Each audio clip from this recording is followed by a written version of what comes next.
Epiphone Acoustic guitars were eventually manufactured by a company founded in 1837 by a man named Anastasios Statopoulos, a Greek timber merchant's son who was not to tread in his father's footsteps. He instead crafted musical instruments such as violins, lutes, and the liutos, the traditional Greek instrument. His creations were to eventually bear his name, A. Statopoulos. In 1917 the company came to be known as the House of Statopoulos. Its name was changed by Epiphone Statopoulos, or Epi, as it was known, the son of Anastasios.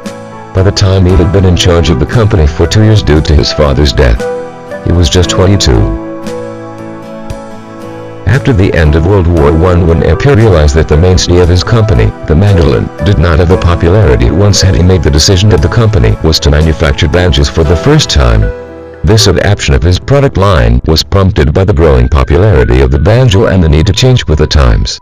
He carefully ensured that the high quality of workmanship that the company was noted for would continue in the manufacture of the new product line.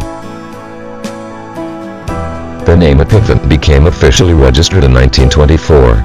Epaminondas, who was now president in addition to general manager, united his nickname Epi and phone, the Greek word for sound, to give the company a name reflected the change in its identity. The recorder series of guitars were the first ones Epiphone manufactured. The guitars were not too popular. 1928 was the first year they were produced. Sales were not strong because the guitars were thought to lack volume, be overly ornate, and not large enough in size.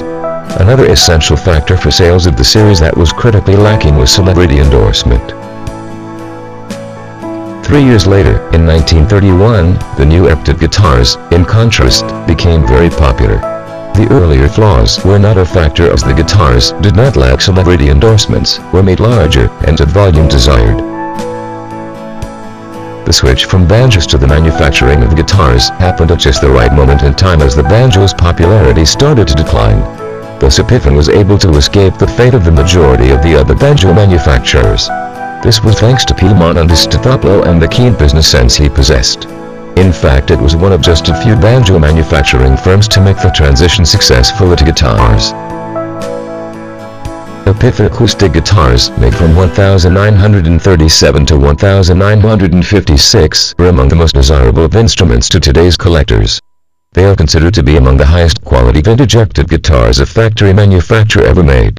Among these most desired of collectors, the guitars that are the most coveted are the professional class models that the reputation of the company was built on.